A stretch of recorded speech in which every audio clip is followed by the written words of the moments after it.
এরকম রান্না হয়েছে তরকারির মধ্যে কোনো স্বাদ গন্ধ নাই, আমার পুরো বমি চলে আসছে। বাবার বাড়িতে কি করছস? ঘোড়ার ঘাস কাটছস? রান্না বান্না শিখছ নাই? সারাদিন আমি ইউনিয়ন পরিষদে চেয়ারম্যান মেম্বার এমপিদের সাথে মিটিং করে আসছি, আমার কত খিদা লাগছে আমি খাইতে পারতাছি না, সব তৈরি হয়েছি। তুমি এইভাবে কথা কথা আমার গায়ে হাত তুলবা না। ঠিক মতো রান্নতে পারছ না, গায়ে হাত তুলো না কি করুম? বানাই তুলো না তুম। তুমি যতটা করতেছো রান্না কিন্তু ততটাও খারাপ হয় না।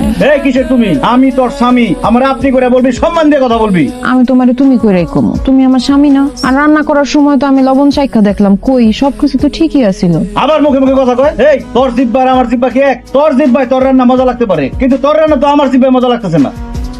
যা সবকিছু নতুন করে রান্না করে নিয়ে যা। কি কও? আবার সব নতুন করে রান্না করুম? তাইলে 3-4 ঘন্টা সময় লাগবো। সময় দাও, আমি রান্না আনছি। না না না, এতক্ষণ অপেক্ষা করতে পারবো না, আমার অনেক খিদে লাগছে। যা রান্না করছো তাই খাই, দে খাওয়াই দে। আমি তোমারে খাওয়াই দিমু কেন? তুমি নিজের হাতে খাইতে পারো না? আমি নিজের হাত দিয়ে খাইলে তোর বিয়ে করছি কেন? সুখেতে সাজায় রাখার জন্য। যেহেতু আমি তোর স্বামী, তুই আমার জন্য রান্না করবি, আবার আমারে খাওয়াইও দিবি। দে আমারে খাওয়াই দে, আমার নিজের হাত দিয়ে খাইতে কষ্ট হইতেছে। তোমার তো চাবাইতেও কষ্ট হইব। এক কাজ করি, আমি চাবাই চাবাই দেই, তুমি খালি গিলো পাখির মতো। তাহলে তো খুবই ভালো হইতো, কিন্তু তোর মুখের খাওয়া আমি খাবো না, শুধু খাওয়াই দে। তাড়াতাড়ি কর। মা খাইতে সময় লাগবো না? ও রে গরম লাগতেছে, যা ঘর থেকে হাত পাকা নিয়ে। না, তুমি বাতাস খাও, আমি খাওয়াই দিতেছি। কে বাতাস খাবি? এক আধা বাতাস করবি, এক আধা খাওয়াই দিবি। বাতাস কর। কি ব্যাপার বশির সাহেব, আপনি আমার রাস্তা আটকায় দাঁড়ালেন কেন? কাকুলি, তুমি কি ইউনিয়ন পরিষদের দিকে যাইতেছো? চুপ করেন বশির সাহেব, আপনার সাহস তো কম না। আপনি একজন ওয়ার্ড মেম্বার হয়ে ইউনিয়ন পরিষদের চেয়ারম্যানকে নাম ধরে ডাকতেছেন, তুমি করে বলতেছেন। আপনি করে কথা বলুন, সম্মান দিয়ে ম্যাডাম বলুন। কি বলো কাকুলি, তুমি আমার বউ না? তোমার আপনি করে বলতে হবো কেন? ম্যাডাম বলতে হবো কেন? আমি আপনার বউ ঘরে, কিন্তু এখন যেহেতু আমি ইউনিয়ন পরিষদে যাচ্ছি, আমি একজন চেয়ারম্যান আর আপনি একজন ওয়ার্ড মেম্বার। সো আমাকে আপনি করে ম্যাডাম বলে কথা বলবেন। আরেকদিন যদি দেখি আপনি আমাকে তুমি করে বলতেছেন, তাহলে কিন্তু আপনার সদস্য পদ বাতিল করতে আমি বাধ্য হব। না না, ঠিক আছে ঠিক আছে, ম্যাডামই বলতেছিলাম কি ম্যাডাম, আপনি কি ইউনিয়ন পরিষদের দিকে যাইতেছেন? হ্যাঁ। তাহলে তো খুব ভালোই হইলো, আমি ইউনিয়ন পরিষদের দিকে যাইতেছিলাম, আপনার স্কুটিতে করে আমার নিয়ে চলেন। অসম্ভব, আমি কেন আপনাকে আমার স্কুটিতে করে নিয়ে যাব? আপনি হেঁটে আসেন। ম্যাডাম, আপনার স্কুটি তো খালি আছে, আমি পিছনে বসি, সমস্যা নাই। আপনার সমস্যা না থাকতে পারে, কিন্তু আমার সমস্যা আছে। আমি আপনাকে নিয়ে যাব না, আপনি হেঁটে আসেন। ম্যাডাম আসসালামু আলাইকুম। ওয়ালাইকুম আসসালাম। রহিমা আসছো? উঠো। ম্যাডাম আমি স্কুটিতে উঠবো, বশির সাহেব থাকতে? হ্যাঁ, আপনাকে যেটা বলছি সেটা করেন, উঠেন। জি উঠতেছি। বশির সাহেব আপনি তাহলে হাইটে আসেন। আমি হাইটে আসবো না, দৌড়ে আসবো, আপনার বলতে হবে? আল্লাহ রে, আমার বউ আমার স্কুটিতে নিল না, আরেক বেডিরে নিয়ে যাইতেছে কেন? যে আমার বউরে চেয়ারম্যান পাড়াইতে গেছিলাম, রোদের মধ্যে হাইটে যাইতে দিব এখন। রাস্তার এই অবস্থা কেন? মরিয়ম। জি ম্যাডাম। এটা কত নম্বর ওয়ার্ড? 5 নম্বর ওয়ার্ড ম্যাডাম। 5 নম্বর ওয়ার্ড না মিজান সাহেবের? কি ব্যাপার মিজান সাহেব, আপনার ওয়ার্ড আর রাস্তার এই অবস্থা কেন? ম্যাডাম, আমি ওয়ার্ডের মেম্বার হইলেও এই রাস্তার কাজের টেন্ডার পাইছে এই বসি সাহেব। কি ব্যাপার বশির সাহেব, মাত্র 2 মাস আগে রাস্তার কাজ করা হয়েছে, এখনই রাস্তার এই অবস্থা কেন? ম্যাডাম, রাস্তা কিন্তু ঠিকঠাকই বানাইছিলাম, কপাল এত খারাপ, রাস্তা বানানোর পর থেকে ঝড় তুফান বৃষ্টি যা আছে বন্যা হয়ে পুরো রাস্তা দেখেন ভাঙ্গে চুরে কি অবস্থা। তাছাড়া ম্যাডাম, রাস্তা করছি রিক্সা চলাচল করবো, মানুষ হাঁটবো, তা না করে এখানে বড় বড় হাইওয়ে, বাস, ট্রাক, ট্রেন যা পাশে সব চলছে। একটা রাস্তা, সামান্য রাস্তা এত বড় বড় জিনিসের ওয়েট নিতে পারে? ভেঙে গেছে। চুপ করেন, আপনার কি মাথা ঠিক আছে? এইটা কি রেল লাইন যে এখান দিয়ে ট্রেন চলবে? রাস্তা করার পর থেকে ঠিক মতো বৃষ্টি হয় নাই, ঝড় বন্যা হবে কোত্থেকে? রাস্তার জন্য সরকার টেন্ডারে যে পরিমাণ টাকা দিছে, তাতে তো 5 বছরের রাস্তার কিছু হওয়ার কথা না। আর রাস্তার মধ্যে না ইটের সলিং করার কথা। কি ব্যাপার, ইট কোথায়? ম্যাডাম, ইট তো দূরের কথা, এই রাস্তার মধ্যে ঠিক মতো মাটিও ফালায় নাই। ম্যাডাম, যে কাজ মনে করেন যে 15 দিনে কাজ শেষ করার কথা, সেই কাজ মাত্র 5 দিনে শেষ করছে। মানে কোন রকমের ল্যাপসাপ দিয়ে রাস্তার কাম শেষ করছে। একটা থাম, বেকার ভাড়া বললাম। এই বেটা, তুই দেখছস ইটের ছড়ে গেছিল? ইট কই? বেচে বেচে নেশা করছস, তাই না? যখন কাজ করছে 30 জন লেবার টানা 40 দিন কাজ করছে কষ্ট করে, আমি খাড়ায় থেকে এখানে কাজ করাইছি, তারপরে সব নষ্ট হয়ে গেছে। কিভাবে কেমনে কি কিছুই বুঝলাম না। চুপ করেন, উনি যেটা বলছে একদম ঠিক কথা বলছে। আপনি ল্যাব ছ্যাপ দিয়ে রাস্তার কাজ করে বাকি টাকা আত্মসাৎ করছেন, তাই না? সরকারি টাকা আত্মসাৎ করেছেন, এর জন্য আপনাকে কঠিন শাস্তি পেতে হবে। আপনি এখনই ওরা আর কোদাল নিয়ে আসেন, যেখানে যেখানে রাস্তা ভাঙা সেইখানে সেখানে আপনি রাস্তার কাজ করবেন। কি বলেন ম্যাডাম, আমি কেন কাজ করব? আমি একটা ওয়ার্ডের মেম্বার, আমি কোদাল টুকরি এগুলো নিলে মানুষজন কি মনে করবো বলেন? আমি এই কাজ করতে পারবো না। আচ্ছা ঠিক আছে, আমি এখনই ওসি সাহেবকে কল দিয়ে দিচ্ছি। সরকারি টাকা আত্মসাৎ করার কারণে আপনাকে থানায় নিয়ে যাওয়া হবে। ম্যাডাম, সামান্য ব্যাপারের জন্য ওসি সাহেবের খবর দেওয়ার কি দরকার আছে? আমরা নিজেরাই কাজ করে ফেলামো। ম্যাডাম শাস্তি শুধু আমার একা দিলে হইব না, শাস্তি সবার পাইতে হইব, কারণ আমার টাকার কমিশন এটা সবাই খাইছে। হাই হাই, আমার ইউনিয়ন পরিষদে তো সব দুর্নীতিবাজ লোক, এখানে তো আমার আরো কঠোর হইতে হবে। জি ম্যাডাম, অবশ্যই। আপনারা সবাই বশির সাহেবের সঙ্গে রাস্তা মেরামতের কাজ করবেন। আগে রাস্তা মেরামত হোক, তারপর আপনাদের ব্যবস্থা করতেছি আমি। কি দাঁড়া আছেন কেন? এমপি সাহেবের সাথে কি কথা বলা লাগবে? না না ম্যাডাম, যাইতেছি।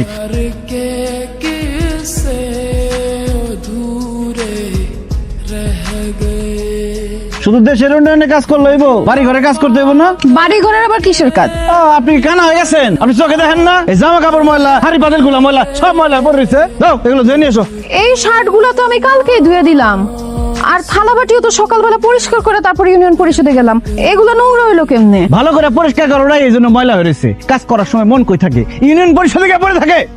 যাও এখন গিয়ে সব পরিষ্কার করে নিয়ে আসো। আমি ইউনিয়ন পরিষদে আজকে অনেক কাজ করছি, আমার শরীর অনেক টায়ার্ড, আমি এগুলো এখন ধুইতে পারবো না। অসম্ভব, এই সব কিছু এখন পরিষ্কার করতে হইব। জামা কাপড় এখন ধুইতে হইব, কালকে আমার মিটিং আছে। এই পরিষ্কার জামা পরে আমি মিটিং এ যাবো। আরে জামা গায়ে দিয়ে নাইলে মিটিং এ যাইবা, হাড়ি পাতিল গায়ে দিয়ে তোর মিটিং এ যাইবা না। হাড়ি পাতিল এখন ধুইতে হইব কেন? কারণ আমি নোংরা পছন্দ করি না। বসির এতগুলা কাজ আমি এখন করতে পারবো না। তুমি কোন শার্টটা কালকে মিটিং এ পরবা সেটা দেখায় দাও, আমি ওইটা ধুয়ে দিতাছি। আমার না শরীরে একটু এনার্জি নাই। আমারও কোনো এনার্জি আছিল না। তুমি আমারে দিয়ে রাস্তার কাজ করাইছো, মাটি কাটাইছো। আমি যেহেতু মাটি কাটছি, সেহেতু তোমার হাড়ি পাতিল পরিষ্কার করতে হইব, জামা কাপড় পরিষ্কার করতে হইব। যাও। দেখো বসির, তুমি অন্যায় করছো, আমি সেটা শাস্তি দিছি। তুমি সেটা বাড়িতে টাইনে আনতেছো কেন? কাজের জায়গায় কাজ, সংসারের জায়গায় সংসার। এই তো লাইনে আসছো। আমি তো কাজের জায়গায় কাজটা ঠিক মতো করে আসছি, এখন তুমি সংসারের জায়গায় ঠিক মতো সংসারটা করো, সংসারের জিনিসপত্র পরিষ্কার করো। যাইতে বলছি যাও, পুকুরে যাও সব ধুয়ে নিয়ে আসো। তুমি না মানুষ না, তুমি একটা পশু। হ্যাঁ আমি পশু, আমি বান্দর পশু, আর তুমি বান্দরের বউ। ঠিক মতো পরিষ্কার করো, বান্দরের নাচ কারা করে দেখামো।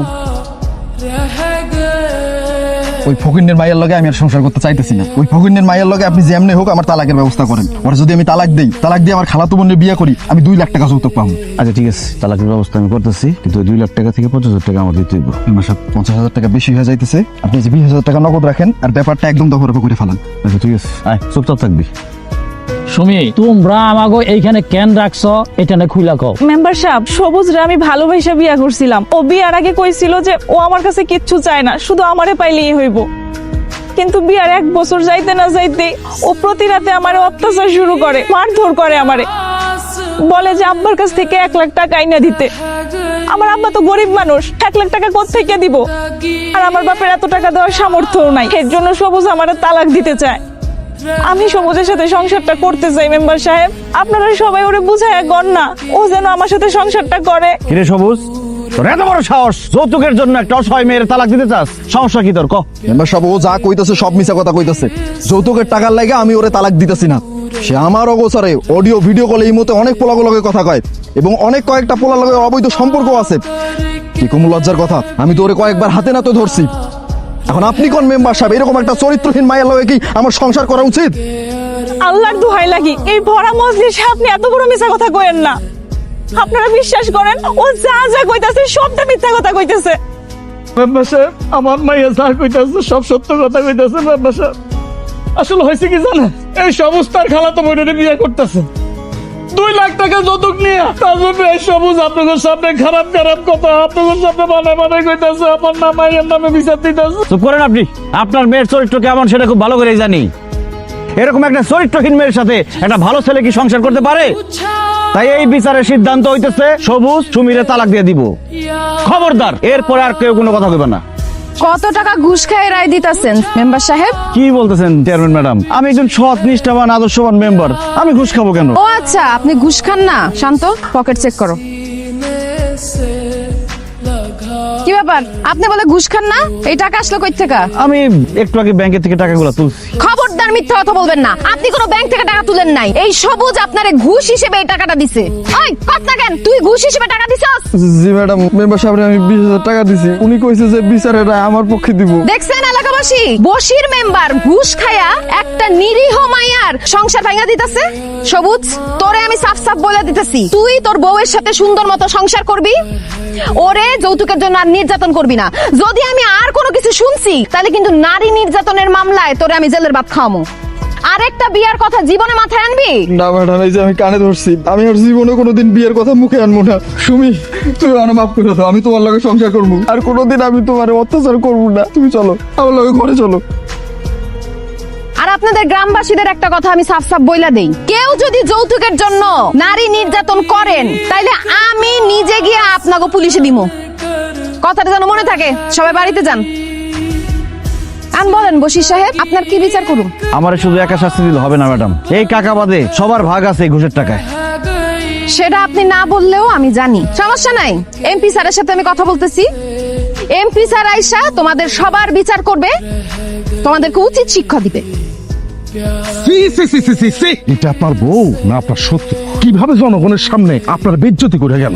মনে রাখেন, এই বউ যদি চেয়ারম্যান থাকে তাহলে একদিন না একদিন আপনার জেলে ভাত খাইতে দিব। খাইতে আসো। এই দাঁড়াও, তোমার সাথে আমার কথা আছে। কি কইবা কও, আমার কান খোলা আছে। মানলাম তুমি চেয়ারম্যান, আমিও তো মেম্বার, আমার তো একটা সম্মান আছে।